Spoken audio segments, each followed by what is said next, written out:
கர்த்தருடைய பரிசுத்த நாமத்திற்கு மகிமை உண்டாவதாக. இந்த அருமையான நல்ல நாளில் கர்த்தருடைய பிள்ளையும் நம்முடைய சகோதரருமான தேவாசீர்வாதம், கர்த்தருடைய பிள்ளையும் நம்முடைய சகோதரியுமான தேவ கிருபை இவர்கள் விவாகம் செய்து கொள்ளும்படியாக இப்பொழுதும் கர்த்தருடைய சமூகத்தில் கடந்து வந்திருக்கிறார்கள். நம்ம எல்லாரும் சேர்ந்து இந்த விவாகத்தை நடத்த போகிறபடினாலே தேவன் நமது மத்தியிலே கடந்து வந்து இந்த விவகாரத்தினை கர்த்தர் ஆசீர்வதித்து தரும்படியாக நாம் எல்லாரும் கர்த்தரை நாம் ஸ்தோத்திரித்து தேவனை மகிமைப்படுத்தவும். கர்த்தரை ஸ்தோத்திரிப்போமாக. ஸ்தோத்திராண்டவரே, சோத்திரம் கர்த்தாவே, சோத்திரம் சோத்திரம் சோத்திரம் சோத்திரம் சோத்திரம் சோத்திரம் சோத்திரம். ஹல்லேலூயா ஹல்லேலூயா ஹல்லேலூயா ஹல்லேலூயா ஹல்லேலூயா ஹல்லேலூயா. சோத்திரம் சோத்திரம் சோத்திரம் சோத்திரம் சோத்திரம். பிதா குமாரன் பரிசுத்தாவியாகிய தெய்வமே சோத்திரிக்கிறோம். ஆண்டவரே, இது ஆசீர்வதிக்கப்பட்ட அருமையான கர்த்தாவே, நல்ல நாளின் இந்த கால வேளைக்காக நன்றி செலுத்துகிறோம். பிதாவே துதிக்கிறோம். ஆண்டவரே சோத்திரிக்கிறோம். கர்த்தாவே சோத்திரிக்கிறோம். தேவரீர் நல்லவர், நன்மை செய்கிறவராக இருக்கிறீர். கடந்த போற நாட்கள் மட்டும் கர்த்தாவே நீர்களை சுகோத்திரமா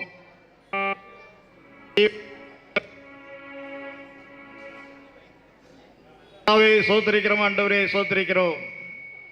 இந்த நல்ல நாளில் உம்முடைய பிள்ளைகளாகிய கர்த்தாவே தேவாசீர்வாதம், தேவ கிருபை இவரை ஆண்டவரை விவாக தம்பதிகளாக இணைக்கப் போகிற இந்த நல்ல வேளையில் உம்முடைய பாதத்திலே கடந்து வரும்படியான கிருபை தந்ததற்காக உமக்கு நன்றி செலுத்துகிறோம். பிதாவே சோத்திரிக்கிறோம். கர்த்தாவே சோத்திரிக்கிறோம். எங்கள் மத்தியிலே கர்த்தாவே இறங்கி வாரோம். உம்முடைய தெய்வீக பிரசன்னத்தினால் நிரப்பும்படியாக ஆண்டவரே ஜெபம் பண்ணுகிறோம். இறைவாமை துதிக்கிறோம். ஆண்டவரே சோத்திரிக்கிறோம். கர்த்தாவே உம்முடைய தேவ பிரசன்னம் எங்கள் மத்தியிலே விளங்கும்படியாக ஆண்டவரே ஜெபம் பண்ணுகிறோம். நீர் தலைவராய், நல்வேப்பராய், போதகராய், ஆலோசராய் இருந்து கர்த்தாவே இந்த வைபவத்தை நடத்தி கொடுக்கும்படியாக ஜெபம் பண்ணுகிறோம். சுவாமி பிதாவே சோத்திரிக்கிறோம். சோத்திரிக்கிறோம். ஆண்டவரே சோத்திரிக்கிறோம். மனுஷன் தனியாக இருப்பது நல்லதில்லை கண்டு அவனுக்கு ஏற்ற துணையை உருவாக்குவேன் என்று சொன்ன கர்த்தர் பிதாவே சோத்திரங்க. அருமையான கர்த்தாவே சோத்திரங்க. தாவே தேவாசீர்வாதத்திற்கு தேவ கிருபை ஆண்டவரை நீர் துணையாக ஆண்டவரை நியமித்து இந்த விவாகத்தை கர்த்தாவே நீர் நடத்தி கொடுக்க வேண்டும் என்று உம்முடைய சமூகத்திலே நாங்கள் ஜெபம் பண்ணுகிறோம். கடந்து வந்திருக்கிற எல்லாருடைய எண்ணங்கள், சிந்தைகள் எல்லாவற்றையும் நீர் ஒருமுகப்படுத்தவும். இன்னும் வர வேண்டிய கர்த்தாவே தாசர்கள், பிள்ளைகள், உறவினர்கள் எல்லாரையும் கர்த்தாவே கொண்டு வாரும். ஏதோவான தீமைகள், தடைகள் உள்ளிருந்து புறமிருந்து கடந்து வராதபடி சுற்றிலும் உடைய தூரலை கொண்டு கர்த்தாவை நீர் பாதுகாத்தரணும். இந்த விவாக ஆராதனை வேளையை உமது கரத்தில் ஆண்டவரை சமர்ப்பிக்கிறோம். ஆண்டவர் தாமே பொறுப்பேற்றுக் கொள்ளும். ஆசீர்வாதமாக நடத்தி தாரும். இயேசுவின் நாமத்தில் ஜெபம் பண்ணுகிறோம் பரிசுத்தமுள்ள எங்கள் பரம பிதாவே, ஆமென். எங்கள் நல்ல ஆண்டவரே, நாங்கள் உம்மை துதிக்கிறோம் ஐயா. தேவரீர் இந்த நல்ல நாளின் கால வேளைக்காக நாம் உமக்கு நன்றி செலுத்துகிறோம். கடந்து போன காலமெல்லாம் அடியார்களை சுக பத்திரமாய் பாதுகாத்த பேரன்பிற்காக உமக்கு நன்றி. விசேஷமாக அருமையான பிள்ளைகள் விவாக கத்தாவே இந்த காரியங்களுக்காக நாங்கள் வேண்டுதல் செய்கிறோம். அருமையான கத்தாவே உம்மை துதிக்கிறோம். மகன் கத்தாவே தேவ ஆசீர்வாதம் தாமே என் ஆளுவே.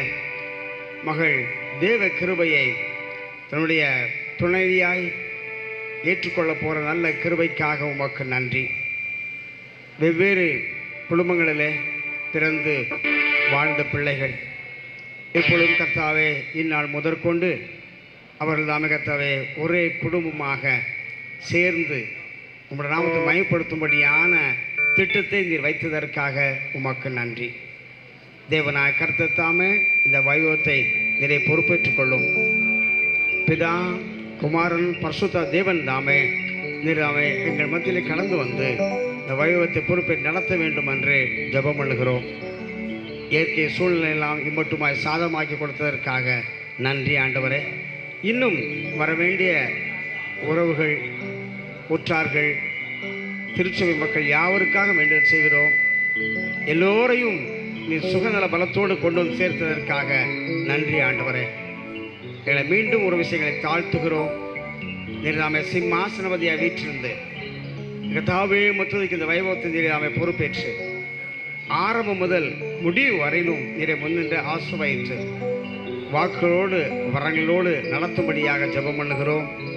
அருமையான பிள்ளைகளுக்கும் நீர் நாம நல்ல ஆலோசனைகளை கர்த்தாவே உடைய வேதத்தின் வாயிலாக கொடுக்க போகிற கிருபைக்காக நன்றி. யாவரோடும் உடைய கிருபை இருக்கட்டும். எல்லோரையும் சமாதானமாக நடத்தும். இம்மட்டுமாய் நடத்தி வந்த நல்ல கிருபைக்காய் நன்றி. தொடர்ந்து நடத்தியலும் துதிகன மகிமையெல்லாம் உமக்கே செலுத்துகிறோம். இயேசுவின் நாமத்தில் வேண்டுகிறோம் பிதாவே.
சன்னிதானத்திலே நாங்கள் கூடி வந்திருக்க முகாந்தரத்தை கர்த்தர் அறிவீர் சுவாமி ஸ்தோத்திரிக்கிறோம்.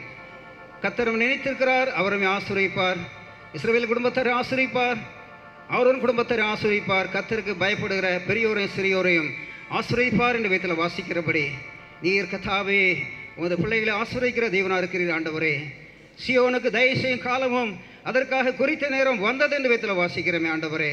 இந்த நாளிலும் கர்த்தாவே அப்பா சோதரம் தேவரீர் கர்த்தாவே உமது பிள்ளை தேவ ஆசீர்வாதத்துக்கு ஆண்டவரே பிள்ளை தேவ கிருபையை நீர் வாழ்க்கை துணையாக நீர் கர்த்தர் முன்குறித்தபடினாலே இந்த நாளில் இந்த விவாகத்தை ஆண்டவரே உம்முடைய சன்னிதானத்தை சபையாக கடந்து வந்து உடைய பரிசுத்தவான் முன்னிலையே கர்த்தாவே இந்த விவாகத்தை ஆண்டவரே நடத்தும்படியாக கர்த்தாவே எங்கள் மத்தியிலே நீர் கர்த்தாவே எழுந்தருள வேண்டும் என்று ஜெபம் பண்ணுகிறோம் கர்த்தாவே.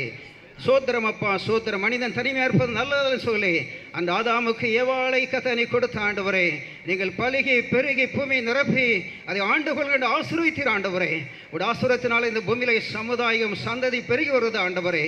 இந்த கடைசி நாட்களில் ஆண்டவரே கர்த்தராகிய இயேசு கிறிஸ்துவின் இரத்தத்தினால் ஆண்டவரே பாவமன்னிப்பை பெற்றுக்கொண்டு ரட்சிக்கப்பட்ட போது பிள்ளைகளுக்கும் ஆண்டவரே அருமையான இந்த வாழ்வை ஏற்படுத்தி கொடுத்த கிருபைக்கு நன்றி செலுத்துகிறோம் கர்த்தாவே. அப்பா ஸ்தோத்திரம் ஸ்தோத்திரம். கர்த்தர் வீட்டை கட்டாராகில் கட்டும் பிரயாசம் விருதாண்டத்தில் வாசிக்கிறப்பா. நீர் குடும்பத்தை கட்டுகிற தேவன் உமது பிள்ளைகளினால் குடும்பமாக இணைத்து கட்டுவதற்காக எங்கள் மத்தியில் நீ எழுந்தருள வேண்டும் என்று ஜெபிக்கிறோம் ஆண்டவரே. விவாகம் யாவருக்குள்ளும் கனமுள்ள விதத்தில் வாசிக்கிறோம் அப்பா. இந்த விவாகத்தை நீர் ஏற்படுத்தி வைத்த தேவன் அல்லவா. இந்த நாளிலே இயேசுவே எங்கள் மத்தியிலே மகிமையாக எழுந்தருளி உமது பிள்ளைகளை குடும்பமாய் கட்டி வைத்து ஒரு வாழ்க்கை ஆசீர்வதிக்கப்பட வேண்டும் என்று ஜெபிக்கிறோம் ஆண்டவரே. சோதரம் வீடும் ஆசியும் பிதாக்களை ஐக்கிய சுதந்திரம் புத்தி உள்ள மனைவியோ கர்த்தர் தரும் ஈவென்ற விதத்தில் வாசிக்கிறப்பா. சோதரம் உம்முடைய அருளை ஈவை கத்தாவுடைய பிள்ளையா தேவ ஆசீர்வாதம் பெற்றுக் கொள்வதற்கு ஆண்டவரே சோதனை நாளிலும் கத்தாவைகள் மத்தியிலே நீர் எழுந்தருளி கத்த உமது பிள்ளைகளை குடும்பம் இணைத்து கட்டி ஆசீர்வதிக்க வேண்டும் என்று ஜெபிக்கிற ஆண்டவரே. அது காண ஒரு கல்யாண வீட்டில் கடந்து வந்த போது கர்த்தாவே அது மகிமை விளங்கிட்டு ஆண்டவரே ஆசீர்வாதம் நிறைவாய் வெளிப்பட்டது ஆண்டவரே.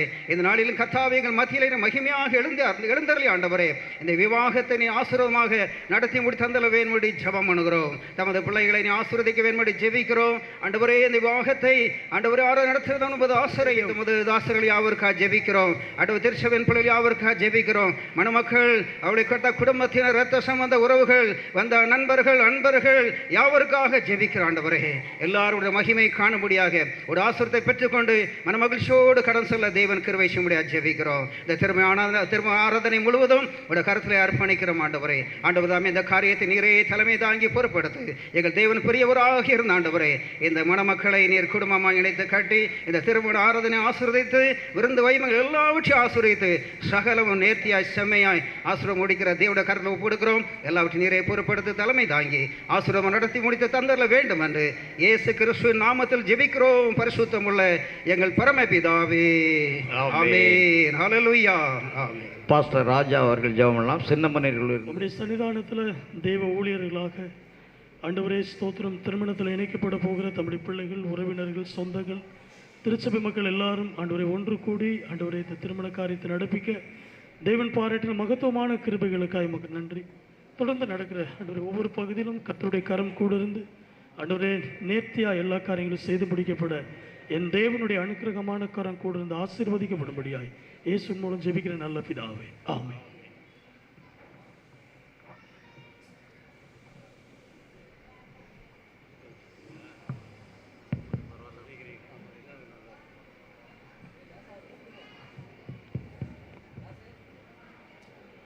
கர்த்தருடைய பரிசுத்த நாமத்திற்கு மகிமை உண்டாவதாக. ஆசீர்வதிக்கப்பட்ட மங்களகரமான இந்த வேளையிலே கர்த்தருடைய பிள்ளைகளாகிய தேவாசீர்வாதம், தேவ கிருபை இவர்களுடைய விவாகத்தை நடப்பிக்கும்படியாக நாம் எல்லாரும் கர்த்தருடைய சமூகத்திலே கூட்டி சேர்த்திருக்கிற தயவுக்காக நாம் ஆண்டவருக்கு நன்றி செலுத்துவோமாக. கர்த்தருடைய நல்லாமத்திற்கு மகிமை உண்டாவதாக. இவர்கள் விவாகத்தை நடப்பிக்கும் முன்பாக கர்த்தருடைய வேதத்திலிருந்து ஒரு சில வார்த்தைகளை ஆலோசனையாக நாம் தியானித்துவிட்டு என்னுடைய விவாகத்தை நாம் நடப்பிப்போமாக.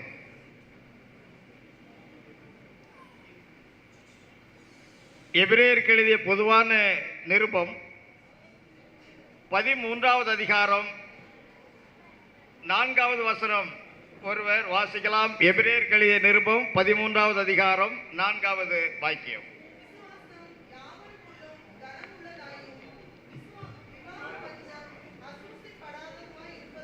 போதும். தேவனுடைய பரிசுத்த நாமத்திற்கு மகிமை உண்டாவதாக. விவாகம் யாவருக்குள்ளும் கனமுள்ளதாயும் விவாக மஞ்சம் அசூசிப்படாததாயும் இருப்பதாக என்பது. விவாகம் யாவருக்குள்ளும் கனமுள்ளது, விவாக மஞ்சம் அசூசிப்படாத ஒன்று என்று இங்கே எபிரேய நிருபர் இங்கே எழுதியிருக்கிறதை நாம் வாசிக்கிறோம். உலகத்தில் உள்ள எல்லா மனிதருக்கும், எல்லா ஜாதிகளுக்கும், எல்லா பாசைக்காரருக்கும், எல்லா கோத்திரத்தாருக்கும் விவாகம் என்பது பொதுவான ஒன்று. விவாகம் என்று சொல்லப்படுகிறது எல்லாராலும் மதிக்கப்படுகிற ஒன்றாக இருக்கிறது. விவாகம் போற்றுதலுக்குரியதாக இருக்கிறது. இந்த உலகத்தை தேவன் படைக்கிற பொழுது எல்லாவற்றையும், உலகத்தையும் உலகத்தில் உள்ள எல்லாவற்றையும் தேவன் உண்டாக்கி அவைகளை மனிதனுக்காக ஆண்டவர் உருவாக்கி இறுதியிலே மனிதனை படைத்தார். மனிதனை படைத்து கர்த்தர் அவர்களை ஆசீர்வதித்தார் என்று எழுதப்பட்டிருக்கிறது. அப்படி உலகம் எல்லாவற்றையும் தேவன் படைக்கிற பொழுது மனிதனை படைத்தார். மனிதனுக்கு துணை இல்லை, தனிமையானவனாக இருந்தான். ஆதியாகமத்தின் புஸ்தகம் 2வது அதிகாரம் 18வது வசனத்திலே இந்த வார்த்தையை நாம் வாசிக்கிறோம். ஆதியாகமம் 2:18.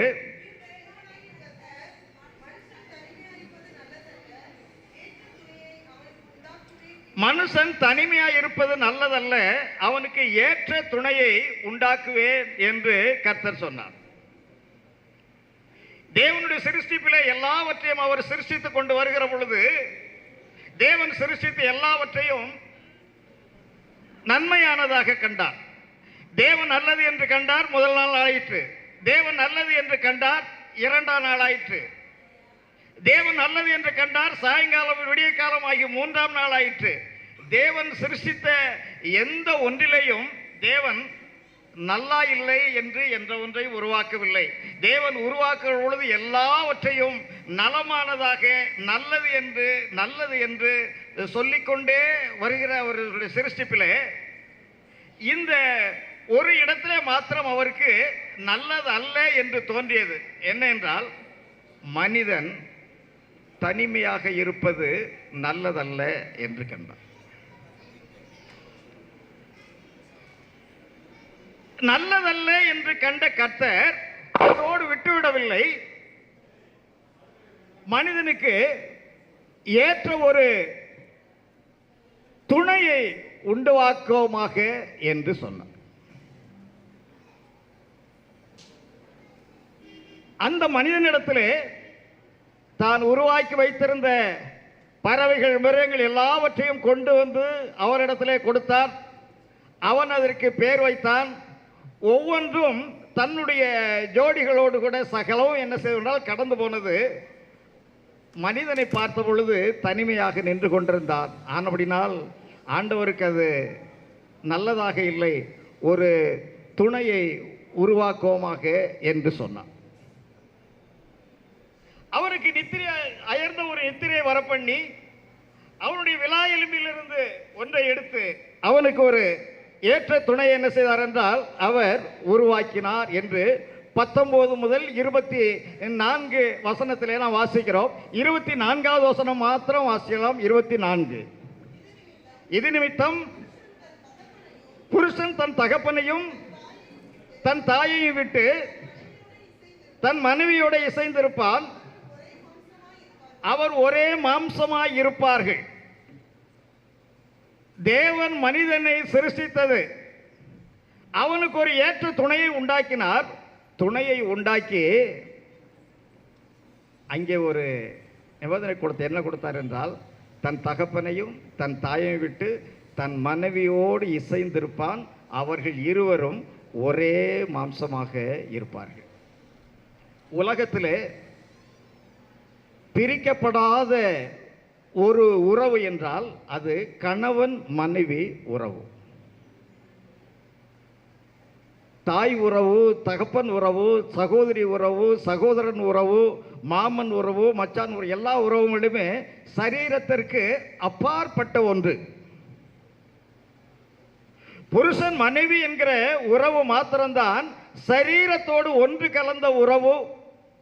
இங்கே 2 சரீரம் அல்ல, இவர்கள் இருவரும் ஒரே சரீரம் என்று அழைக்கிறது. யாரை என்றால் புருஷனையும் மனைவியையும். இந்த இருவரும் ஒன்றாக இருக்க வேண்டும், ஒன்றாக வாழ வேண்டும், ஒன்றாக இன்பம் அனுபவிக்க வேண்டும் என்பது கடவுளுடைய விருப்பமாக இருந்தது. அப்படி இருவரை உண்டாக்கி 1வது அதிகாரத்தில் சிருஷ்டிப்பில் எழுதப்பட்டிருக்கிறது. 2 பேரையும் கர்த்தர் உருவாக்கி அங்கே கர்த்தர் என்ன செய்தார் என்றால் 2 பேரையும் கர்த்தர் ஆசீர்வதிக்கதாக நாம் அங்கே வாசிக்கிறோம். முதலாக அவர்களை கர்த்தர் ஆசீர்வதித்தார். அவர்களை கர்த்தர் ஆசீர்வதிக்கும் பொழுது, அதாவது 1வது அதிகாரம் ஆதியாகமம் 1:27, 28, தேவன் தம்முடைய சாயலாக மனுஷனை சிருஷ்டித்தார், அவனை தேவ சாயலாகவே சிருஷ்டித்தார், ஆணும் பெண்ணுமாகவே அவர்களை சிருஷ்டித்தார். பின்பு தேவன் அவர்களை நோக்கி, நீங்கள் பலுகி பெருகி பூமியை நிரப்பி அதை கீழ்ப்படுத்தி சமுத்திரத்தின் மச்சங்களையும் ஆகாயத்து பறவைகளையும்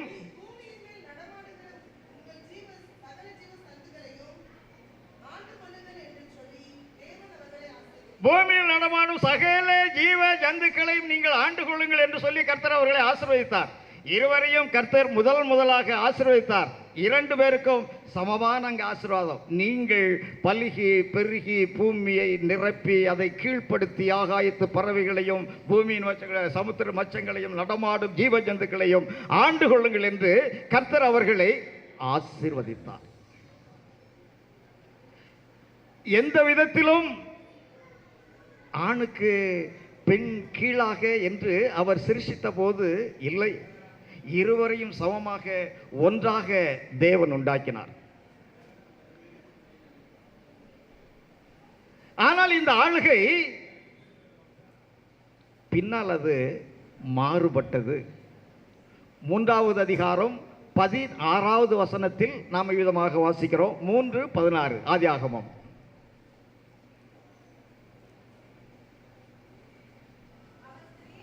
அவர் ஸ்திரியை நோக்கி, நீ கர்ப்பவதியாக இருக்கும்போது உன் வேதனை மிகவும் பெருக பண்ணுவேன், நீ வேதனையோடு பிள்ளை பெறுவாய், உன் ஆசை உன் புருஷனை பற்றி இருக்கும், அவன் உன்னை ஆண்டு கொள்ளுவான். இங்கேதான் அதிகாரம் மாற்றப்படுகிறது. பெண் ஆளுமைக்குள்ளானால் ஆண் பெண் மேல் அதிகாரத்திற்குரியவனாகிறான். எங்கே கர்த்தருடைய சொல் மீறப்பட்டதோ அதற்கு பின்பு தேவன் ஆளுகையை மாற்றி அமைக்கிறார். மாற்றி அமைக்கிற பொழுது உன் ஆசை உன் புருஷனை பற்றி இருக்கும், அவன் உன்னை ஆண்டு கொள்வான். இதுதான் ஆதி முதற்கொண்டு தேவ சட்டம், தேவனுடைய திட்டமாக இருக்கிறது. மனிதனை ஆணை பெண்ணுக்கு தலைவனாக வைத்தார். அவன் உன்னை ஆண்டு கொள்வான் என்று.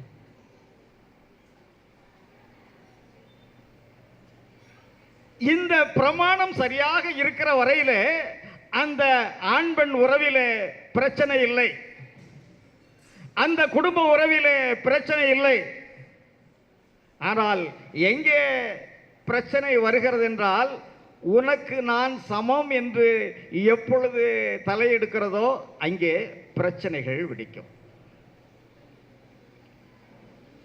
இதுதான் இன்றைக்கு குடும்ப வாழ்க்கைகளிலே பிரச்சனைகளுக்கு காரணமாகிறது. காரணம் என்ன என்று சொன்னால், இன்றைக்கு உலகம் ஆணுக்கு பெண் சமம் என்கிற கொள்கையை நோக்கி அது போகிறபடினாலே எங்கும் எதிலும் எல்லாவற்றிலும் பிரச்சனைகள் எழுந்து கொண்டிருக்கிறது.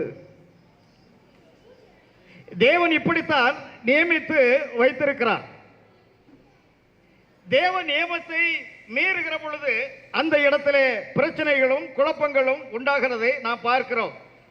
இங்கே பிரிவினை உண்டு பண்ணுகிறது.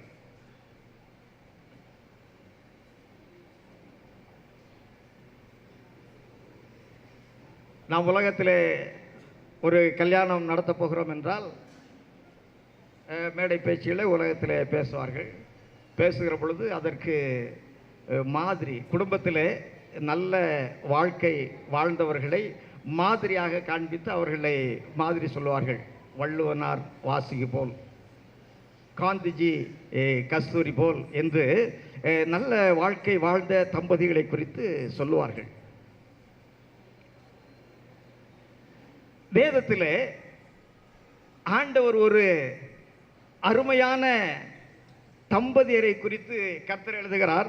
நம்முடைய வாழ்க்கைக்கு எல்லாருக்கும் அவர்கள் மாதிரிகளாக இருக்கிறார்கள். அவர்களை நோக்கி பார்த்து ஆண்டவருடைய பிள்ளைகள் தங்களுடைய வாழ்க்கையை அமைத்துக் கொள்ள வேண்டும் என்பதற்காக தேவன் எழுதி வைத்திருக்கிறார். ஏசாயாவின் புத்தகம் 51:2 வாசிக்கிறோம். ஏசாயா 51:2, உங்கள் தகப்பனாகிய ஆபிரகாமையும் உங்களை பெற்ற சாராளையும் நோக்கி பாருங்கள். போதும், தேவனுடைய பரிசுத்த நாமத்திற்கு மகிமை உண்டாவதாக. உங்கள் தகப்பனாகிய ஆபிரகாமையும் உங்களை பெற்ற சாராளையும் நீங்கள் நோக்கி பாருங்கள். வேதத்திலே விசுவாசத்தின் தந்தை என்று அழைக்கப்படுகிறார். விசுவாசத்தில் இருக்கிற பிள்ளைகளுடைய தந்தை ஆபிரகாம், அவருடைய மனைவி சாராள், இந்த இருவரையும் குறித்து வேதம் சொல்லுகிறது. உங்கள் தகப்பனாகிய ஆபிரகாமையும் உங்களை பெற்ற சாராளையும் நோக்கி பாருங்கள், அந்த தம்பதிகளை நீங்கள் நோக்கி பாருங்கள் என்று. கர்த்தருக்குள் வாழ்ந்த அருமையான தம்பதிகள். ஆபிரகாம் குடும்பத்திற்கு தலைவனாக இருக்கிறார். தலைவனாக இருந்த பொழுதிலும் தன்னுடைய மனைவி சொல்லுக்கு விருப்பத்திற்கு மாறாக அவர் எப்பொழுதுமே நடந்து கொண்டதில்லை. சாராள் ஆபிரகாமை நேசித்தாள். ஆபிரகாமை ஆண்டவன் என்று சொல்லி அவருக்கு கீழ்ப்படிந்து இருந்தாள் என்று பின்னால் நிருபத்திலே அப்போஸ்தலனாகிய பேதுரு எழுதுகிற பொழுது அங்கே எழுதுகிறதை நாம் வாசிக்கிறோம். 1 பேதுரு 3:6 எழுதப்பட்டிருக்கிறது. அந்தபடி சாராள் ஆபிரகாமுக்கு கீழ்ப்படிந்திருந்து அவனை ஆண்டவன் என்று சொல்லி அவனுக்கு கீழ்ப்படிந்து இருந்தாள். இதுதான் ஒரு நல்ல மனைவி. நாம் சின்ன பிள்ளையில் நம்முடைய முன்னோர் கலாச்சாரங்கள்லாம் அப்படிதான் இருந்துச்சு. புருஷனை ஆண்டவன் என்று சொல்வார்கள், சாமி என்று அழைப்பார்கள். காலையில் எழுந்து நம்ம தமிழ் பெண்கள் கலாச்சாரத்தில் பார்க்கிற பொழுது அல்லது இந்திய கலாச்சாரத்தில் பார்க்கிற பொழுது காலையில் எழுந்து புருஷனை வலம் வந்து கால்களை தொட்டு கும்பிட்டு மனைவி என்ன செய்வாள் என்றால் தன்னுடைய வேலையெல்லாம் தொடங்குவாள். காலையில் முற்றம் தொழிக்கிறதாகட்டும், காலை பணிகள் செய்கிறதாகட்டும், இதெல்லாம் என்ன செய்வது என்றால் இது முன்னால் இருந்தது. நான் சின்ன பிள்ளைகள் கூட அப்படித்தான் இருப்பாங்க. ஆனால் இந்த கலாச்சாரம் என்ன செய்கிறது என்றால் பின்னால் கொஞ்சம் கொஞ்சமாக அது அப்படியே என்ன பண்ணிடுச்சுன்னா உடைவுபட்டு போச்சு. சாமி என்று சொல்லுகிறது, ஆண்டவன் என்று சொல்லுகிறது, அதுக்கப்புறம் அத்தான் என்று வந்தது, மச்சான் என்று வந்தது. இப்போ என்ன தெரியுமா, 2 பேரும் ஒருத்தருக்கு ஒருத்தர் பட்ட பேர் வச்சுக்கிடுவாங்க. அப்பு, குப்பு, இவர் ஒரு பேர் வச்சுக்கிடுவார். 2 பேருக்குமே இல்லை. இந்த உறவுகள் இந்த அளவிற்கு என்ன செய்தால் கீழாகி போனது. இங்க குடும்பங்களில் பிரச்சனைகளும் உண்டாகிவிட்டது. தேவன் ஒரு நியமனம் வைத்திருக்கிறார். அந்த நியமத்தின்படி இருந்தால் தான் எங்கேயும் பிரச்சனை இல்லை. ஆபிரகாம் இப்படி என்ன செய்யறார், ஆபிரகாமுக்கு சாராள் அந்த அளவிற்கு கீழ்ப்படிந்திருந்தால் சாராளை ஆபிரகாம் அதிகமாக நேசித்தார். சாராள் என்ன சொன்னாலும் சாராள் விருப்பத்துக்கு மாறாக ஆபிரகாம் எந்த ஒன்றையும் செய்து விட மாட்டார். என்னமோ அவன விருப்பம், அப்படியா, சரி செஞ்சுக்கோ அப்படின்றார். தன் மனைவி குறித்த நம்பிக்கை, தன் மனைவியின் மீது இருக்கிற நம்பிக்கை. அவர் வலம் வருகிற பொழுது ஒரு அரசன் தன்னுடைய மனைவியை அழகா இருக்கிறாள் என்று சொல்லி அழைத்து கொண்டு போய்விட்டான். போய் அங்கே வைத்திருந்து விட்டு திரும்ப அனுப்பி விடுகிறான். இவ்வளவு போய் வந்த பிறகும் கூட சாராள் மீது ஒரு சந்தேகம் கூட அவர் படவில்லை. இன்றைக்கு லேசாக ஒரு புருஷன் யாராவது ஒரு பெண்ணிட்ட பேசிட்டான், கூட வேலை செய்கிறவ நல்லா இருக்கு பேசிட்டான்னா வீட்டில் வந்து இன்னைக்கு எங்கே போனேன், நைட்டுக்கா இவ்வளோ நேரம் ஆச்சு, துளைச்செடுக்காத கேள்வி. இவன் போன பிறகு இவன் வீட்டில் ஒழுங்காக தான் இருக்கிறாளா, வேற எங்கேயாவது ஃபோன் பேசிக்கிட்டு இருக்காளா, வீட்டில் வந்து போனப்போ வேற எந்தெந்த நம்பரோ வந்திருக்குதே. இதுதான் இப்பொழுதுள்ள பிரச்சனை. ஒருவருக்கொருவர் நம்ப வேண்டும், ஒருவரை ஒருவர் விசுவாசிக்க வேண்டும், தன் மனைவியை நம்ப வேண்டும், தன் புருஷனை நம்ப வேண்டும், தன் மனைவியை நேசிக்க வேண்டும், தன் புருஷனை நேசிக்க வேண்டும். இந்த ஆபிரகாம் சாராளுக்குள்ளாக இருந்த உறவு அப்படிப்பட்ட உறவாக இருந்தது. அவ்வளவு போயும் அவள் மீது ஒரு சந்தேகம் படாதிருந்த ஆபிரகாம் ஆனபடினால்தான் கர்த்தர் சொல்லுகிற பொழுது தேவ ஜனங்களுக்கு அவர் சொல்லுகிறார், உங்கள் தகப்பனாகிய ஆபிரகாமையும் பெற்ற சாராளையும் நீங்கள் நோக்கி பாருங்கள். எந்த குடும்பத்துக்கும் ஒரு தலை தான் இருக்கணும். எந்த ஒரு சமுதாயமாக இருந்தாலும் சரி, எந்த ஒரு சொசைட்டியாக இருந்தாலும் சரி, அது நாடாக இருந்தாலும் சரி, குடும்பமாக இருந்தாலும் சரி, எங்கே 2 தலை இருக்கிறதோ அந்த இடத்துல எப்பொழுதுமே பிரச்சனை. 2 தலை இருந்தால் ஒவ்வொரு தலைக்கு நீயா நானா நீயா நானா. இன்னைக்கு நிறைய நீயா நானான்னு தான் இன்னைக்கு போட்டி போட்டு அதுக்கு ஒரு நிகழ்ச்சிகளை நடத்தி கொண்டெல்லாம் இருக்கிறார். நீயா நானா, இதுதான் இந்த குடும்பத்திலையும் நீயா நானா. தேவன் இந்த பிரச்சனை கூடாது என்பதற்காக அவர் ஒரு ஒழுங்குமுறை வகுத்து விட்டார். அந்த ஒழுங்குமுறை என்ன என்றால், புருஷன் தான் தலைவன் என்று சொல்லி அவர் வகுத்து விட்டார். மனைவி தலைவி அல்ல, உப தலைவி. புருஷன் இல்லாத போது அவள் தலைவியாயிருக்கிறாள். புருஷன் இருக்கிற பொழுது அவன் தலைவன், இவள் உப தலைவியாக இருக்கிறாள். இதுதான் தேவன் வகுத்து கொடுத்த ஒரு முறை. இந்த முறைக்கு மாறாக இயங்குகிற பொழுது அங்கே பிரச்சனைகள் உண்டாகிறது. மனைவியை விட புருஷன் படிப்பு குறைஞ்சவராக இருக்கலாம்.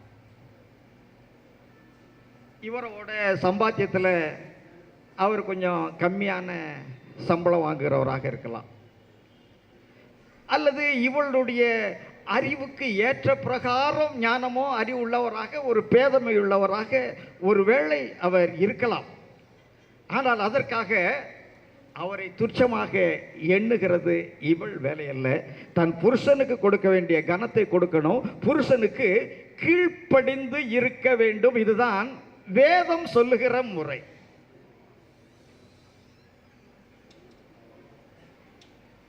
இப்படி இருக்கிறதால் அங்கே எந்த ஒரு பிரச்சனைகளுக்கும் இடம் இல்லை.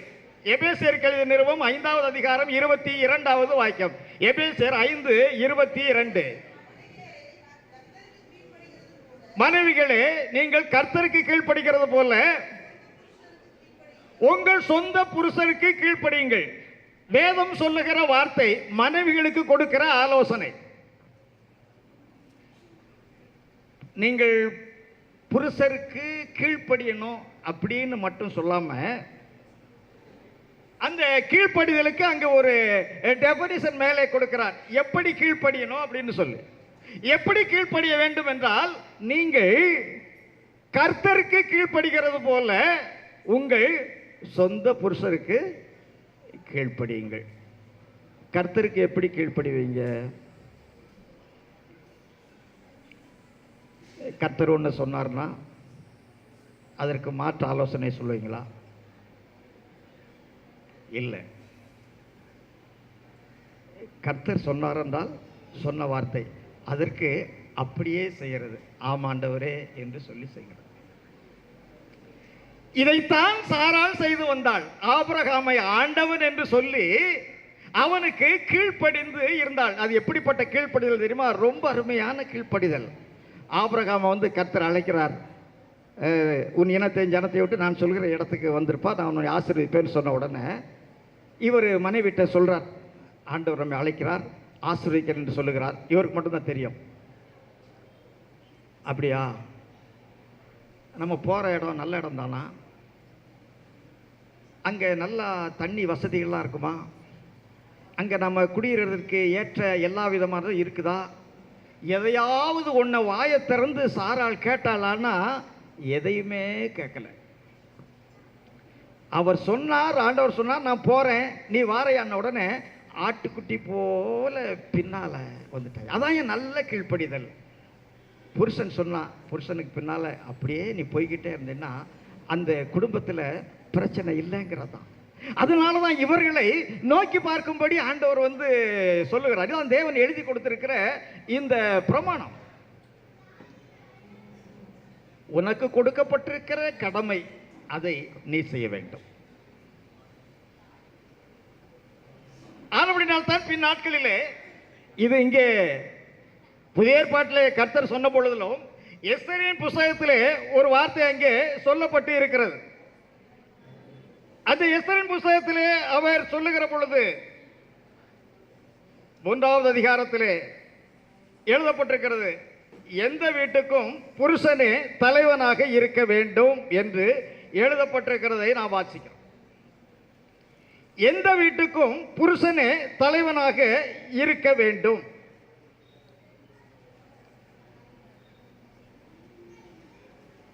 அதை அந்தந்த பாஷையிலும் அந்தந்த அட்சரத்திலும் உலகத்தில் உள்ள எல்லா ஜனங்களுக்கும் ஜாதிகளுக்கும் எழுதி அனுப்பப்பட வேண்டும் என்று ஆகாஸ்வேர் என்கிற ஒரு ராஜாவினாலே இந்த கட்டளை அனுப்பப்பட்டது. அன்றைக்கு அதுதான் உலகத்தின் அதிபதியாக இருந்தார். 127 நாடுகளுடைய தலைவராக பேரரசராக இருக்கிறார். அவர் மூலமாக எல்லா இடத்திற்கும் இந்த சர்க்குலர் அனுப்பப்படுகிறது. எந்த வீட்டுக்கும் புருஷனே தலை. வேதம் சொல்லுகிற நியமம் அதுதான். புருஷன் தலைவனாக இருக்க வேண்டும். எல்லாவற்றிலையும் புருஷனுக்கு அப்படியே கீழ்ப்படிந்து இருக்கணும். அவர் சொன்னதை எந்த ஒன்றும் மாறுத்தரம் பேசக்கூடாது. அவர் அடித்தாலும் உதைச்சாலும் மிதிச்சாலும் எல்லாம் கேட்டுக்கிட்டே இருக்கணும். வீட்டில் அடிபணிஞ்சு போய்கிட்டே இருக்கணுமா? இதுதான் விதியா? இதுதான் வேதத்தின் சட்டமா? இல்லை.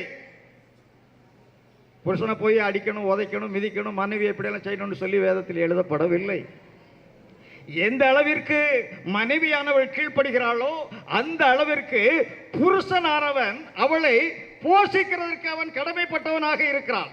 எபேசியர் 5:23-24 வாசிக்கலாம். எபேசியர் 5:23-24.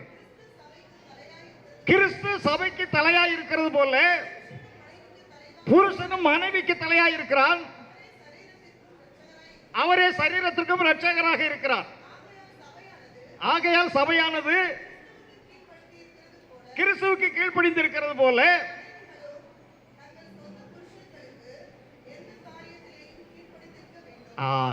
சபைக்கு கிறிஸ்து தலையாய் இருக்கிறது போல புருஷன் மனைவிக்கு தலையாய் இருக்கிறார். சபையை கிறிஸ்து போஷித்து பாதுகாக்கிறார். மனைவியை புருஷன் போஷித்து பாதுகாக்கும் கடமையுடையவனாக இருக்கிறான். இதுதான் எபேசியர் 5வது அதிகாரம் இந்த 22 முதல் புருஷன் மனைவி உறவு இவர்கள் 2 பேருடைய கடமை என்ன என்கிறதை அப்போஸ்தலன் தெளிவாக இங்கே எழுதுகிறார். ஒரு புருஷன் மனைவியை நேசிக்க வேண்டும். புருஷன் மனைவியை போஷித்து அவளை பாதுகாக்க வேண்டும். 25வது வசனம் கூட வாசிக்க. 25. புருஷர்களே உங்கள் மனைவிகளில் அன்பு கூறுங்கள், அப்படியே கிறிஸ்துவும் சபையில் அன்பு கூர்ந்தார். 28-29. அப்படியே புருஷர்களும் தங்கள் மனைவிகளை சொந்த சரீரங்களாக பாவித்து அவர்களிடத்தில் அன்பு கூற வேண்டும். சொந்த சரீரமாக நினைத்து அவர்களிடத்தில் அன்பு கூற வேண்டும்.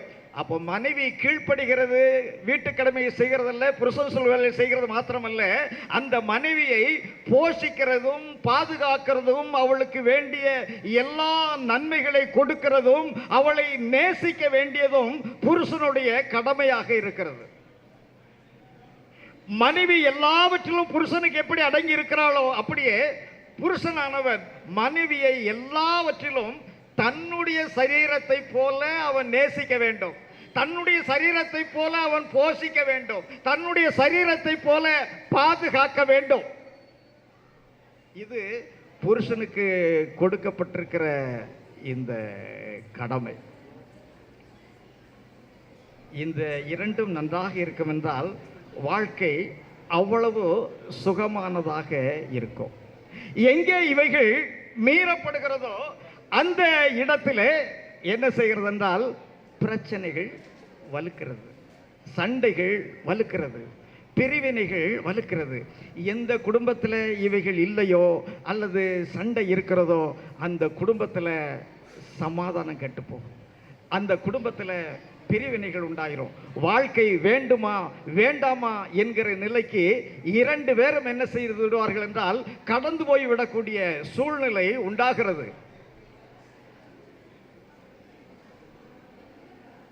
தேவனுடைய பரிசுத்த நாமத்திற்கு மகிமை உண்டாவதாக. தேவன் நியமித்த பிரமாணம்.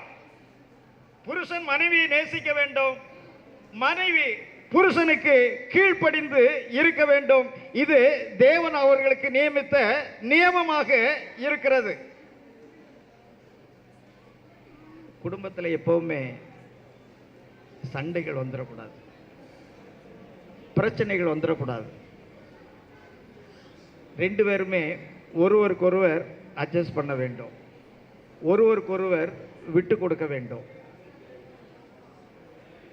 இன்றைக்கு உலகத்தில் ஏராளமான வழக்குகள், எந்த வழக்குகள் இன்றைக்கு பதியப்பட்டிருக்கிறது என்றால் ஃபேமிலி கோர்ட், குடும்ப நீதிமன்ற வழக்குகள் நிறைந்து இருக்கிறது. சாதாரணமான பிரச்சனைகளுக்கு கூட இன்றைக்கு என்ன செய்கிறார்கள் என்றால் விவாகரத்து என்கிற நிலைக்கு போய்விடுகிறார்கள். மேலை நாடுகளிலே, அமெரிக்கா, லண்டன் போன்ற இடங்களிலே எப்படிப்பட்ட விவாகரத்தெல்லாம் வருகிறது என்றால் புருஷன் பெரிய கொரட்டை விடுகிறாரு. கொரட்டை விடுகிறதுனால என்னால் தூங்க முடியல, அதனால எனக்கு விவாகரத்து வேணும். எதுக்கு தான் விவாகரத்து என்கிற நிலை இல்லாத அளவுக்கு இன்றைக்கு என்ன செய்கிறது என்றால் இந்த புருஷன் மனைவி என்கிற உறவுகளிலே இவ்வளவு விரிசல் உண்டாகி போகிறது. சின்ன காரியத்தை கூட சகித்து கொள்ள, பொறுத்து கொள்ள மனம் இல்லாததினாலே விவாகரத்துகள் இன்றைக்கு போகிறது. இது உலகத்தில் போகலாம். தேவ ஜனங்கள், தேவனுடைய பிள்ளைகளுக்கு ஆண்டவர் இப்படிப்பட்ட பிரமாணத்தை கர்த்தர் வகுத்து கொடுத்திருக்கிறார்.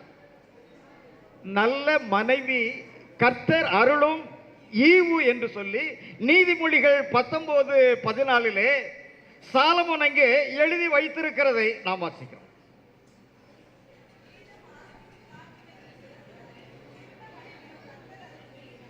நல்ல மனைவி கர்த்தர் அருளும் ஈவு. ஒரு நல்ல மனைவி கிடைக்கிறது என்றால் அவன் ஆண்டவருக்கு அதிகமாக நன்றி செலுத்த வேண்டும், ஆண்டவருக்கு அதிகமாக ஸ்தோத்திரம் செலுத்த வேண்டும்.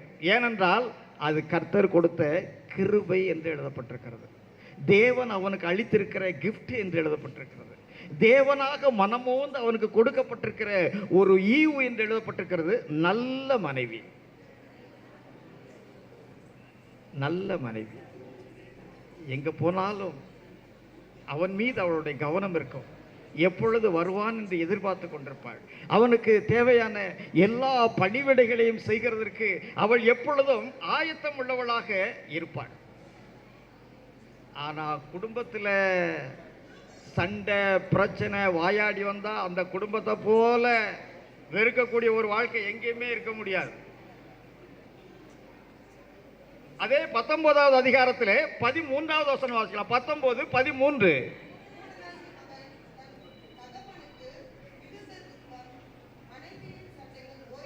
மனைவியின் சண்டைகள் ஓயாத ஒழுக்கு அப்படி என்று சாலமோன் எழுதுகிறார்.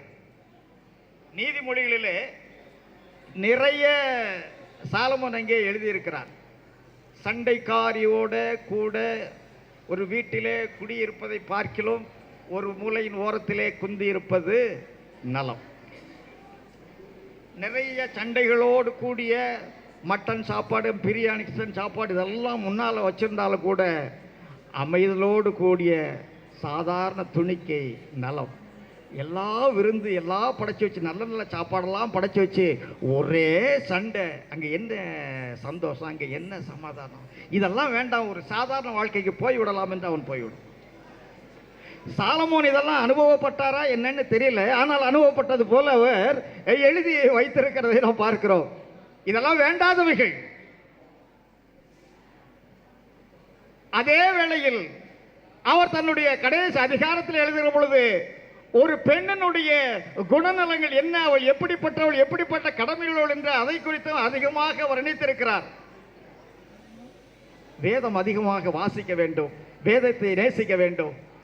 வேதம் அழகான ஆலோசனை, குடும்பத்திற்கு ஆலோசனை, ஒவ்வொருவருக்கும் வேண்டிய ஆலோசனைகளை வேதம் கொடுக்கிறது. ஒரு பிள்ளையானவள் எப்படி இருக்க வேண்டும், ஒரு மனைவி எப்படி இருக்க வேண்டும், ஒரு புருஷன் எப்படி இருக்க வேண்டும், ஒரு போர் வீரன் எப்படி இருக்க வேண்டும் என்று ஒவ்வொருவருக்கும் துண்டு துண்டாக வேதம் என்ன செய்கிறது என்றால் ஆலோசனை கொடுத்திருக்கிறது.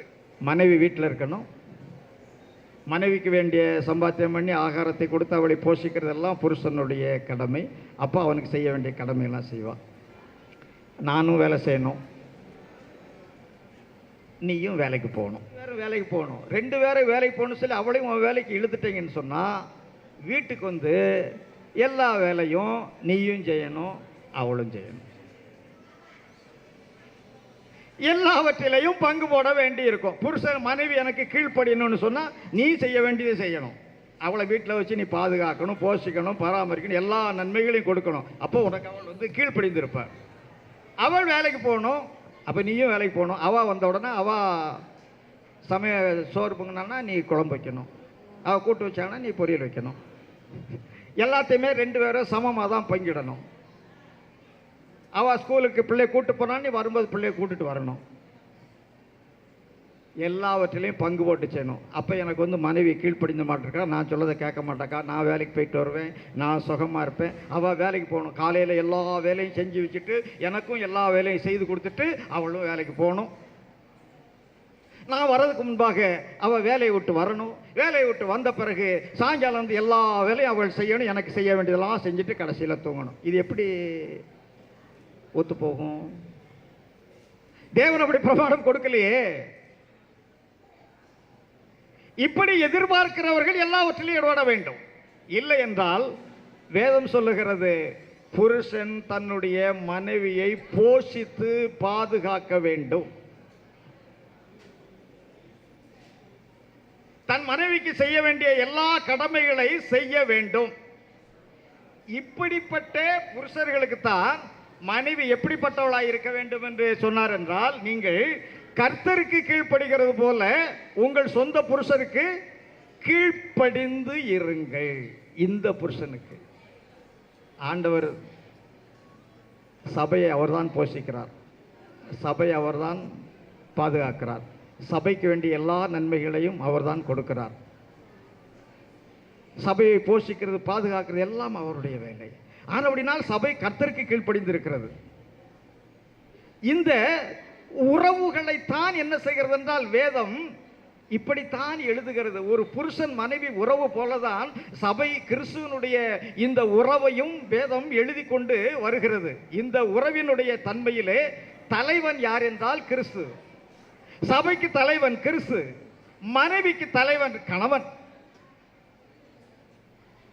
கிறிஸ்துவுக்கு சபை கீழ்ப்படுகிறது, புருஷனுக்கு மனைவி கீழ்ப்படிய வேண்டும்.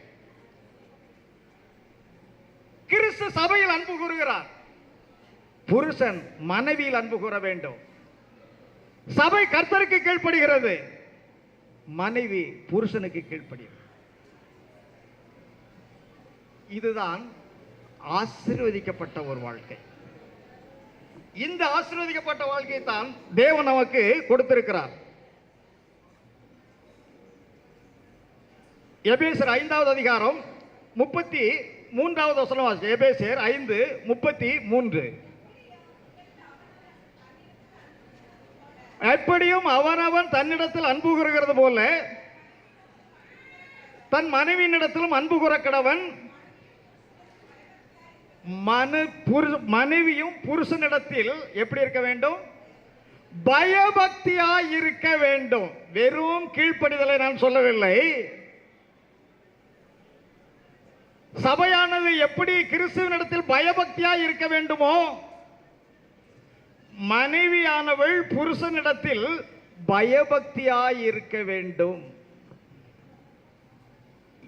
இந்த புருஷன் மனைவி உறவு என்பது அவ்வளவு புனிதமான உறவு, ஒரு நித்தியமான உறவு, இறைவன் ஏற்படுத்தி வைத்திருக்கிற உறவு.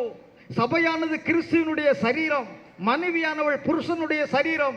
இருவரும் ஒன்றாக இருக்கிறார்கள், ஒரே மாம்சமாக இருக்கிறார்கள், ஒரே சரீரமாக இருக்கிறார்கள். இந்த விவாகம் வேறொன்றுமல்ல, கர்த்தருடைய சமூகத்திலே இருவரும் வாக்கு கொடுத்து ஒருவர் ஏற்றுக்கொண்டுகிற ஒரு ஒப்பந்தம். கர்த்தருடைய சமூகத்திலே, கர்த்தர் முன்னிலையிலே இருவரும் தங்களை ஒருவர் ஏற்றுக்கொண்டு, நான் உன்னை போஷிக்கிறேன் என்று அவளுக்கு வாக்கு கொடுத்து, அவள் உனக்கு நான் கீழ்ப்படுகிறேன் என்று வாக்கு கொடுத்து, இருவரும் இணைகிற ஒன்று. வெவ்வேறாக இருக்கிற மனிதனை, வெவ்வேறாக இருக்கிற மனுஷியை, ஆங்காங்க இருக்கிறவர்களை ஒன்றாக இணைக்கிற ஒரு பந்தம் விவாகம். தேவன் ஏற்படுத்தி இருவரையும் ஒரே சரீரமாக இணைக்கிற இந்த பந்தம் விவாக பந்தம் ஆனபடியினால் இதுதான் உலகத்திலே பரிசுத்தம் உள்ளது. தேவன் ஏற்படுத்திய உறவிலே பரிசுத்தம் உள்ளது. விவாகம் யாவருக்குள்ளும் கனம் உள்ளது. யாராகிலும் இதை வந்து தள்ள மாட்டாங்க. எல்லாருக்குள்ளும், எல்லா மனிதருக்கும், எல்லாருக்கும் இந்த விவாகம் அவசியமானதாக இருக்கிறது. தனிமையாயிருப்பது மனுஷனுக்கு நல்லதல்ல, தேவன் நியமித்தது. தனிமையாயிருந்தவர்கள் அநேகர் தோற்று போனார்கள். அந்த உறவை அவன் அவனுக்குள்ளாக, அவள் அவளுக்குள்ளாக கர்த்தர் அதை ஏற்படுத்தி வைத்திருக்கிறார். இந்த இருவருக்கும் உள்ளான அந்த வாஞ்சை விருப்பங்களை தேவனே ஏற்படுத்தி வைத்திருக்கிறபடினாலே கொஞ்சம் சண்டை போட்டு விலகினாலும் திரும்ப அந்த உறவு விடாது, அவங்களை இணைக்கும். தேவன் அப்படி வைத்திருக்கிறார். அந்த உறவு தான் இந்த புருஷன் மனை உறவு. இந்த உறவிலே இவர்கள் அருமையான சகோதரர் தேவாசீர்வாதமும் அருமையான சகோதரி தேவ கிருபையும் கர்த்தருக்குள்ளாக இவர்கள் விவாக தம்பதிகளாக அவர்கள் இணைய போகிறார்கள். சங்கீதம் 128 1 முதல் வாசிக்கலாம். சங்கீதம் 128. கர்த்தருக்கு பயந்து அவர் வழிகளில் நடக்கிறவன் எவனோ அவன் பாக்கியவான். அவன் கைகளின் பிரயாசத்தை சாப்பிடுவான். உனக்கு பாக்கியமும் நன்மையும் உண்டாயிருக்கும். உன் மனைவி உன் வீட்டோரங்களில் கனிதரும் திராட்சை குடி போல் இருப்பாள். உன் பிள்ளைகள் எல்லாரும் உன் பந்தியை சுற்றிலும் இருக்கிற ஒலிவ மர கன்றுகளைப் போல் இருப்பார்கள். இதோ கர்த்தருக்கு பயப்படுகிற மனுஷன் இவ்விதமாய் ஆசீர்வதிக்கப்படுவான். கர்த்தர் சீயோனில் இருந்து உன்னை ஆசீர்வதிப்பார். நீ ஜீவனுள்ள நாளெல்லாம் எருசலேமின் வாழ்வை காண்பாய். நீ உன் பிள்ளைகளின் பிள்ளைகளையும் இஸ்ரவேலுக்கு உண்டாகும் சமாதானத்தையும் காண்பாய். இது யாருக்கு? கர்த்தருக்கு பயப்படுகிற, கர்த்தருக்கு பயப்படுகிற மாத்திரமல்ல, கர்த்தருக்கு பயந்து அவர் வழிகளில் அவருடைய கட்டளையின்படி அவருடைய பிரமாணங்களில் நடக்கிற ஒரு மனிதனுடைய ஆசீர்வாதம். உன் மனைவி கனிதரும் திராட்சை கொடியை போல இருப்பாள். கர்த்தருக்கு பயந்து அவருக்கு பிரியமான வழிகளில் நடக்கிற ஒரு மனுஷன். உன் பிள்ளைகள் எல்லாரும் உன் பந்தியை சுற்றிலும் இருக்கிற ஒலிவமர கன்றுகளைப் போல செழித்து உண்டாகும். உனக்கு பாக்கியமும் நன்மையும் உண்டாகும். கர்த்தருக்கு பயப்படுகிற மனுஷன் இவ்விதமாக ஆசீர்வதிக்கப்படுவார். கர்த்தருக்கு பயப்படுகிற பிள்ளைகளுக்கு கர்த்தர் இவ்விதமான ஆசீர்வாதத்தை வைத்திருக்கிறார். நல்ல மனைவி, நல்ல பிள்ளைகள், குடும்பத்தில் சந்தோஷம், குடும்பத்தில் சமாதானம். இவையெல்லாம் என்ன என்றால் கர்த்தர் கொடுத்த பிரமாணத்தின்படி தங்களை அமைத்துக் கொள்ளுகிறவர்களுக்கு இவ்விதமான ஆசீர்வாதத்தை கர்த்தர் வைத்திருக்கிறார். இந்த ஆசீர்வாதமும் இந்த நன்மைகளும் பூரணமான நன்மைகளும் அருமையான இந்த தம்பதிகளுக்கு கர்த்தர் கொடுப்பாராக. கர்த்தர் இந்த வார்த்தைகளை ஆசீர்வதிப்பாராக. சாலமனே கொஞ்சம்.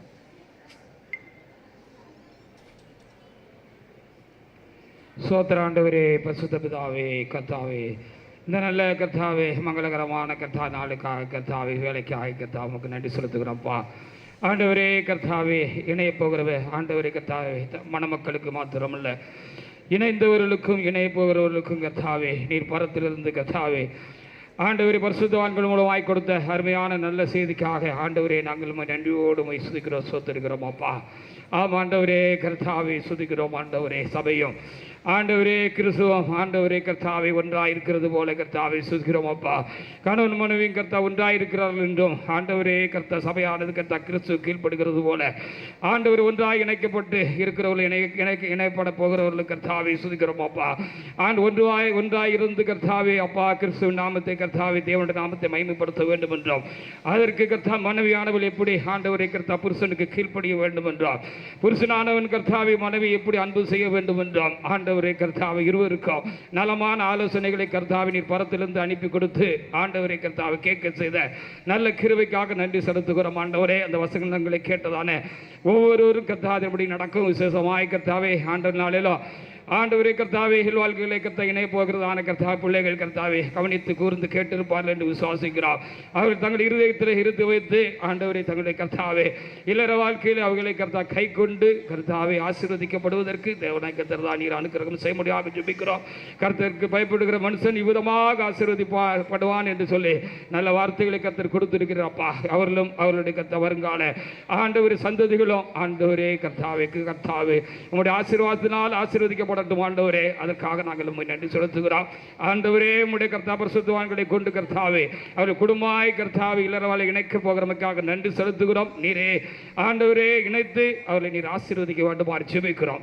அந்த பரிசுத்தவான்களையும் ஆண்டவரே கர்த்தாவே வந்திருக்கிறான கர்த்தா உற்றார் உறவர்களின் சபையாரையும் கர்த்தாவே சுத்திர அன்பர்களையும் நண்பர்களையும் எல்லாரையும் ஆசீர்வதியும். எல்லாருடைய ஆசீர்வாதமும் இணை போற பிள்ளைகளுக்கு உண்டாயிருக்கட்டும். ஆசீர்வதியும் இயேசுவின் நாமத்தில் ஜெபம் பண்ணுகிறோம் பிதாவே, ஆமென். இப்பொழுது நாம் இவருடைய விவாகத்தை தேவாசீர்வாதத்திற்கும் சகோதரி தேவ கிருபைக்கும் விவாக ஒப்பந்தம் இவர்கள் செய்து கொள்ளப் போகிறார்கள்.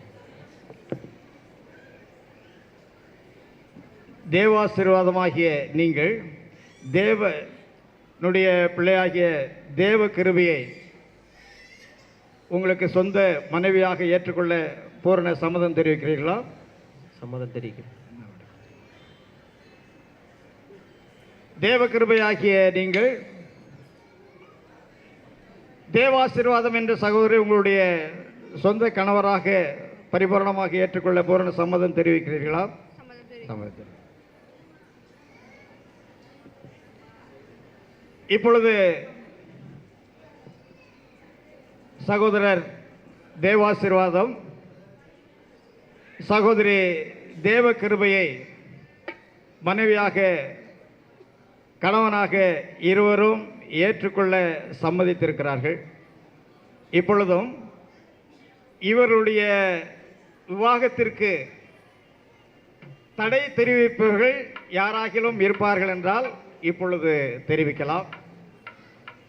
அப்படி இல்லை என்றால் இனி ஒருபோதும் தெரிவிக்கக்கூடாது என்று சபையின் மத்தியிலே கேட்டுக்கொள்ளப்படுகிறீர்கள்.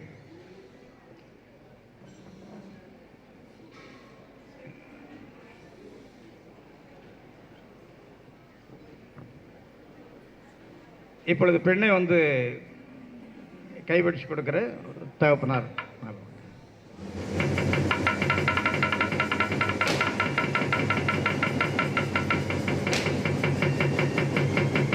நான் தேவாசீர்வாதமாகிய நான் தேவ கிருபையாகியவளை என் விவாக மனைவியாக ஏற்றுக்கொண்டு தேவ கிருபையாகிய என் மனைவியை இவளை விவாக மனைவியாக ஏற்றுக்கொண்டு இவளை மனைவியாக ஏற்றுக்கொண்டு என் வாழ்விலும் தாழ்விலும் இன்பத்திலும் துன்பத்திலும் சுகத்திலும் சுகவீனத்திலும் மரணம் நம்மை பிரிக்கும் அளவும் நான் உன்னை விட்டு பிரியாதிருந்து பிரியாமல் இருந்து உன்னை போஷித்து நேசித்து பாதுகாப்பேன் என்று கர்த்தருடைய சமூகத்திலே வாக்கு கொடுக்கிறேன்.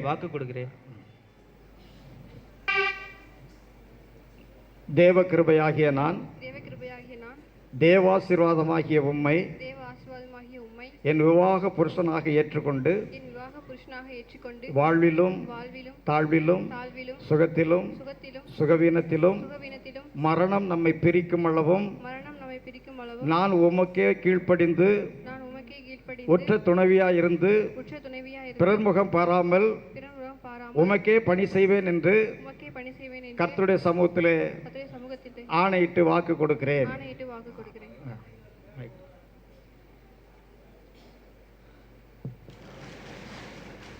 இப்பொழுது இவர்கள் இருவரும் கர்த்தருடைய சமூகத்திலே புருஷன் மனைவியாக 2 பேரும் வாக்கு கொடுத்திருக்கிறபடினாலே இவர்களை கர்த்தருடைய சமூகத்திலே புருஷன் மனைவி என்று அறிவிக்கிறார். எல்லாரும் கர்த்தரை சோதரிப்போம்.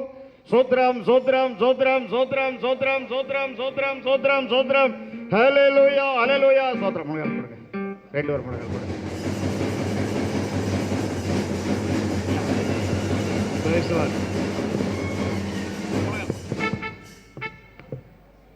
ஜெபம்.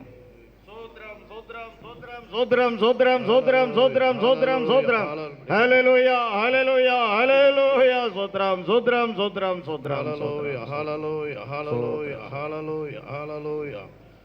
Praise Lord, praise Lord, hallelujah. ஹalleluya ஹalleluya Sodram, sodram, sodram, sodram, Sodra, sodram, sodra, hallelujah, sodra, hallelujah, sodra. hallelujah, hallelujah, hallelujah, hallelujah, hallelujah, hallelujah. ஹalleluya சோத்ரம். எங்களை நேசிக்கிற நல்ல தகப்பனே, இந்த மகிழ்ச்சிகரமான இந்த வேலைக்காக நன்றி. அருமையான தேவ ஆசீர்வாதத்தை தேவ கிருபையோடு இணைத்து இல்லற வாழ்க்கையிலே பரிசுத்தவான்களுக்கு முன்பாகவும் ஆண்டவரை உற்றார் உறவினருக்கு முன்பாகவும் தேவ சமூகத்திலே இந்த நாளிலே நீ ஆசீர்வதித்திருக்கபடி உமக்கு நன்றி. பிரியமானவனே, உன் ஆத்துமா வாழ்வது போல நீ எல்லாவற்றிலும் வாழ்ந்து மகனை வாழ்த்துகிறோம். சகோதரிக்காக நாங்கள் ஜெபிக்கிறோம். ஹalleluya ஹalleluya. தேவ கிருபையை தேவ ஆசீர்வாதத்தோடு இணைத்திருக்கிறீர். ஹalleluya ஹalleluya ஹalleluya. ஹalleluya. கிருபை பெற்றவளே நீ வாழ்க என்று வாழ்த்துகிறோம். கொடான கோடியாக பெருவாய் என்று சொல்லி நாங்கள் இந்த வேளையிலே வாழ்த்துகிறோம். ஆண்டவரே, இது உன் தகப்பனுடைய தேவனால் உண்டாயிற்று. மேலே வானத்தில் ஆசீர்வாதத்திலும் கீழே பூமிக்குரிய ஆசீர்வாதத்தினாலும் கற்பத்துக்குரிய ஆசீர்வாதத்தினாலும் இருவரையும் ஆசீர்வதிக்க நாங்கள் வாழ்த்தி ஆசீர்வதிக்கிறோம். இயேசு கிறிஸ்து நாமத்தினால் ஜெபிக்கிறோம் பிதாவே. ஆமென். ஹalleluya ஹalleluya. தேவாசீர்வாதம் தேவ கிருபை கர்த்தருடைய சமூகத்திலே வாக்கு கொடுத்து இருவரும் இப்பொழுது விவாக ஒப்பந்தம் செய்து கொண்டபடினாலே இன்று முதல் இவர்கள் இருவரும் புருஷன் மனைவி என்று அழைக்கப்படுகிறார்கள். ஹalleluya ஹalleluya ஹalleluya.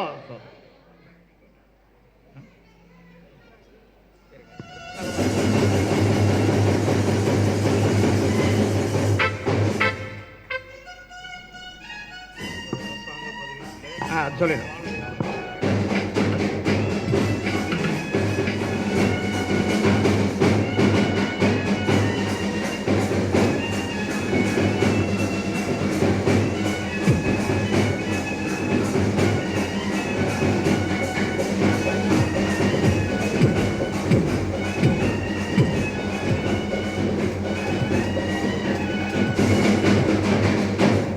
திருச்சபை மரபின்படியும் அரசாங்க சட்டத்தின் விதிமுறையின்படியும்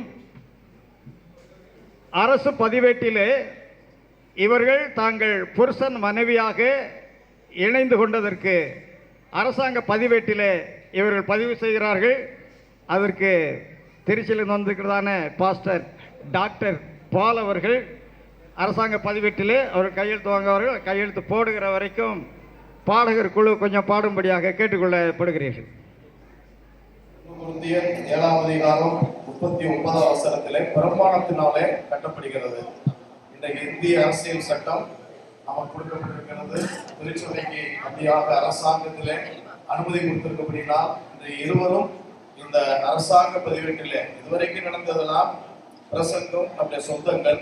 இப்போ ரெக்கார்டு பிரகாரமாக இவர்கள் இன்றைக்கு அரசாங்கத்திலே பதிவேட்டிலே கையெழுத்திட்டு அங்கீகரிக்கப்படுகிறார்கள். தொடர்ந்து இவர்கள் அப்படியாக வாழ்த்து நீங்கள் கடந்து செல்ல சிறிது நேரம் அமைதியாக கேட்டுக்கொள்கிறோம்.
சாட்சி பெண் வீட்டாரும் மாப்பிள்ளை வீட்டாரும் சாட்சிக்காக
ஆமென். Praise the Lord. திருமண சான்றிதழ் வழங்கும்போது எல்லாரும் கரங்களை தட்டி இவர்களை நீங்கள் வாழ்த்தலாம். இப்படி வாங்க. எல்லாரும் கரங்களை தட்டி வாழ்த்துங்க.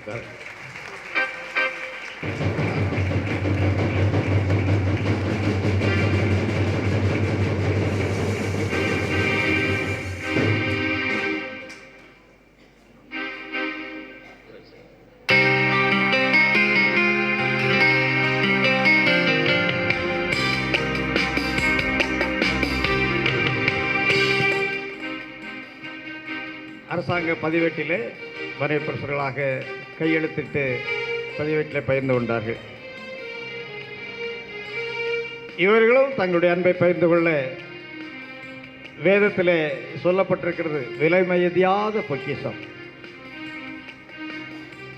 வேதம் எல்லாவற்றை பார்க்கிலும் அது உயர்ந்த பொக்கிஷம், பொன்னிலும் அது மேலான ஒன்று.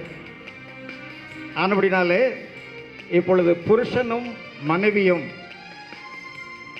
தங்களுடைய அன்பை பகிர்ந்து கொள்ள இருவரும் கர்த்தருடைய வேதாகமத்தை ஒருவரை ஒருவர் மாற்றிக்கொண்டு அவருடைய அன்பை பகிர்ந்து கொள்வார்கள். இந்த ஓய்வத்தை பாஸ்டர் பால்ராஜ் அவர்கள் நெய்வில் வந்திருக்கிறவர்கள் இந்த வேதாகமத்தை மாற்றும் நிகழ்ச்சி அவர்கள் ஜபித்து கொடுப்பார்கள். பிதாவே, எங்களை அன்பா நேசிக்கிற இறக்கமுள்ள நல்ல பிதாவே, மனிதன் தனிமையாக இருப்பது நல்லதல்ல என்று சொல்லி தேவனை சோத்திரங்கள் அவனுக்கு ஏற்ற துணையை உண்டாக்கி அவ்விதமாக தேவனை சோத்திரிக்கிறார். சோத்திரம் சோத்திரம் எந்த நாளிலும் எந்த வேளையிலும் தேவனை சோத்திரிக்கிறாவே. தேவ ஆசீர்வாதமும் தேவ கிருபையும் உடைய அநாதி அன்பினால் இணையத்தக்கதான கிருபை தந்த ஆசீர்வாதத்தினால் நமக்கு நன்றி செலுத்துகிறோம். ஆசீர்வாதமும் கிருபையும் இணைந்ததாகவே இருக்கிறது. ஆண்டவரே, இவர்களை ஆசீர்வதிக்க முடியாது உணர்வோம். சகல ஆசீர்வாதங்களாலும் இமைக்குரிய மறுமைக்குரிய சகல ஆசீர்வாதங்களாலும் இவர்களை ஆசீர்வதித்து வழி நடத்தும் தேவனே, தேவ ஆலோசனைப்படி உங்களுடைய ஜீவம் அமைய, உங்களுக்கு சாட்சியாய் அமைய, உங்களுடைய நோக்கம் இவர்களில் நிறைவேற தேவரீர் அனுக்கிரகம் செய்ய வேண்டும் என்று ஜெபம் பண்ணுகிறோம். எப்பொழுது தேவனே இவருடைய அன்பை பரிமாறிக்கொள்ள தேவனே வேதாகமத்தை தேவனே ஒருவருக்கு ஒருவர் மாற்றிக்கொள்ளுகிறபடினால் இந்த வேதாகமும் பொன்னிலும் தங்கத்திலும் உயர்ந்தது தேவனே சோதனை. இவர்கள் இதை நேசித்து வாசித்து உம்மை பற்றிக்கொள்ள தேவரீர் அனுக்கிரகம் செய்ய வேண்டும் என்று ஜெபம் பண்ணுகிறோம். நல்ல சந்ததியை, பக்தியுள்ள சந்ததியை உருவாக்க உடைய நோக்கம் அதுவாக இருக்கிறது. தேவனே சோதனை ஆவி அவரிடத்தில் பரிபூர்ணமாய் இருந்ததல்லவா?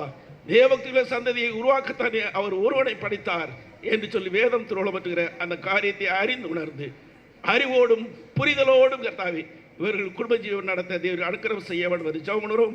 ஆசீர்வதியும் இயேசு கிறிஸ்துவின் இனிய நாமத்தில் ஜெபிக்கிறோம். ஜெபக்கேளும் இரக்கமுள்ள நல்ல பிதாவே, ஆமென்.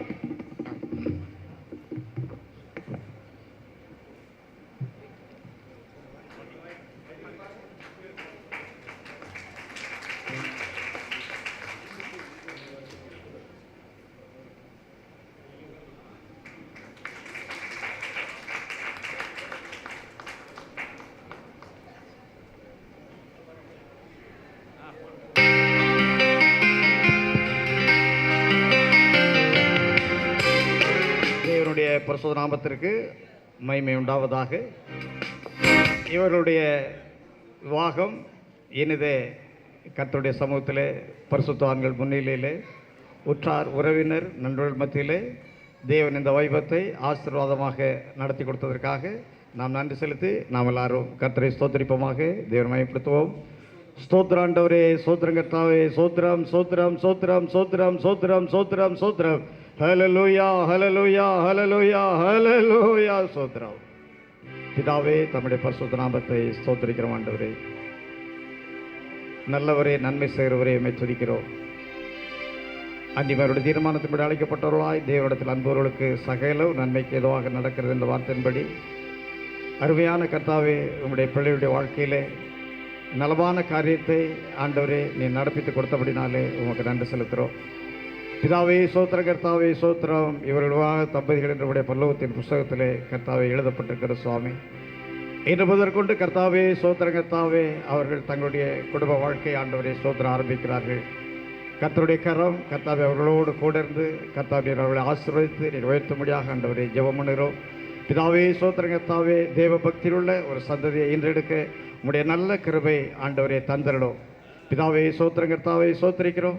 எங்களப்பா பிதாவே சோத்திரம் கர்த்தாவே இரு வேட்டாருடைய கர்த்தாவே பெற்றோர்களுக்காக சகோதர சகோதரிகளுக்காக உற்றார் உறவினர்களுக்காக நண்பர்களுக்காக கடந்து வந்த கர்த்தாவே தேவனுடைய கர்த்தாவே பிள்ளைகளுக்காக திருச்சபையினுடைய கர்த்தாவே சோத்திரம் கர்த்தாவே தாசர்களுக்காக ஊழியர்களுக்காக பிதாவே சோத்திரம் கர்த்தாவே உம்முடைய சமூகத்திலே ஜெபம் பண்ணுறோம்.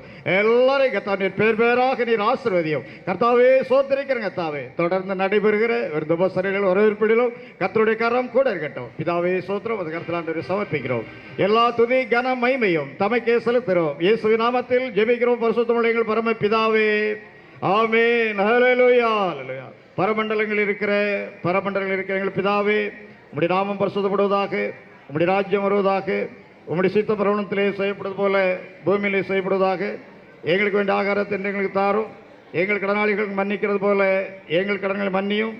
எங்களை சோதனைக்கு உட்பட பண்ணாமல் தீமையில் ரட்சித்துக் கொள்ளும். ராஜ்யமும் வல்லமையும் மகிமையும் என்றென்றைக்கும் உடையவர்களே, ஆமென்.